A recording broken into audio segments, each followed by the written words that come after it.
Hi, Dawn from Honors. So today I kind of wanted to show you some of the top 10 favorite 4-inch annuals that we grow.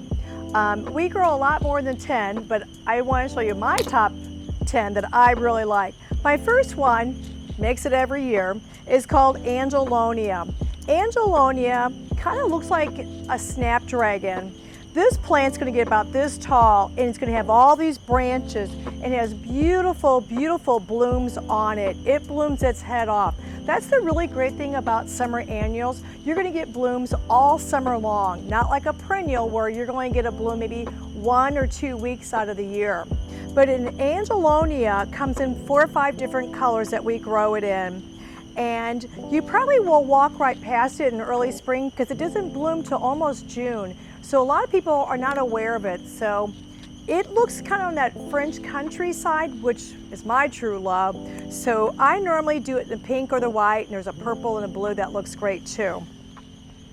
My second favorite annual is called Scola, and it is the best thing for heat, and it loves to trail. This thing will bloom its head off, and the bloom is really neat because when it blooms like a half of a bloom. It's got like 3 little blooms on it, and it trails. It does extremely well on a south or a west side, and it will do great in containers. It will cascade all the way down. So Scola, we grow it in a blue and a white. It's extremely well for our heat. Okay, you're looking for another heat plant is Purslane. And now you can see we have a little bloom already here in mid-March. This Purslane does extremely well. It's very forgiving, so if you forget to water it a day or two, you probably can salvage it. It has very thick, succulent leaves on it. And the really cute thing about this is when the sun goes down, it closes, and in the morning it pops open. If you're not maybe the best waterer, Purslane is perfect for you. Next is straw flower. This papery flower does extremely well in our heat. We grow it in pink and yellow.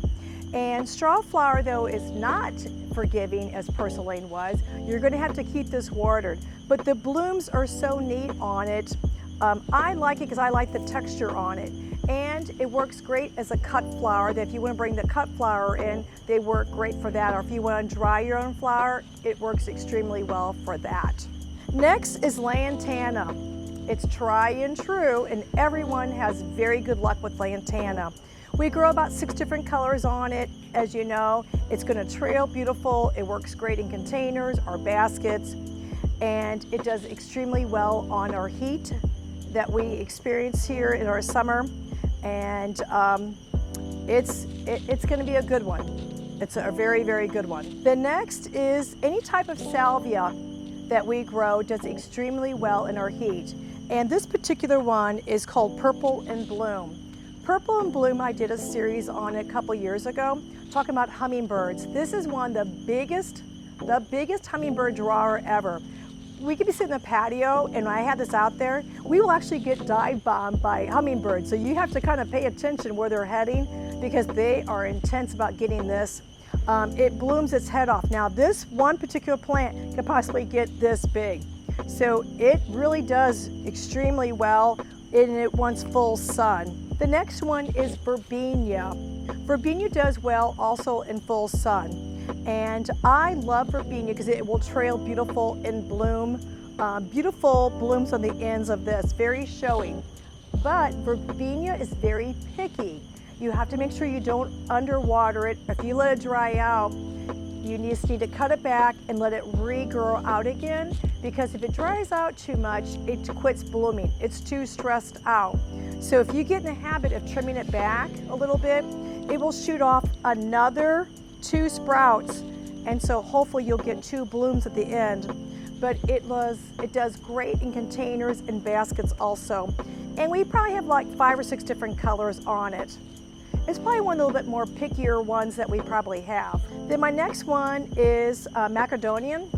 It is the sweetest little yellow flower. It does very good in our summer heat. It will do great in pots or containers or baskets. It's going to trail over beautiful. and you're gonna get just solid yellow blooms on it. Most people think it's a little weed. It's not a weed. It's gonna really surprise you how well it's gonna perform. But this one's called Freckles, but it's called Macedonian, and it does extremely well. Okay, if you're looking for a little shade, look at this beautiful, sweet little double impatient.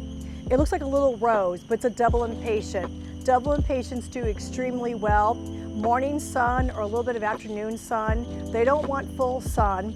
And this is gonna grow and just be beautiful. Now, if it gets too long and too straggly, you're literally gonna take a scissors and trim it all back. It gets nice and thick and very bushy. It's gonna bloom beautiful until the frost takes it out. But it likes to be clipped up on a little bit. So if you keep it on the shorter side, it's gonna bloom even better. The more you cut on it, the more you clean it up, the better performer it will be.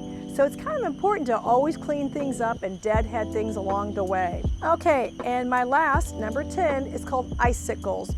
It's a beautiful silver foliage that does extremely well. It's kind of neat the way the little leaves are on this plant, and it's gonna just great, it goes great. The little silver foliage goes great with like your pinks and your oranges and your reds. So you're gonna treat this kind of as just a little accent in your container. So that's my top 10. I know of a lot more favorite, but I wanted to show you just 10 of my favorite in our 4-inch. Make sure you like and subscribe to our channel for more ideas with Honors Floral Gift and Garden.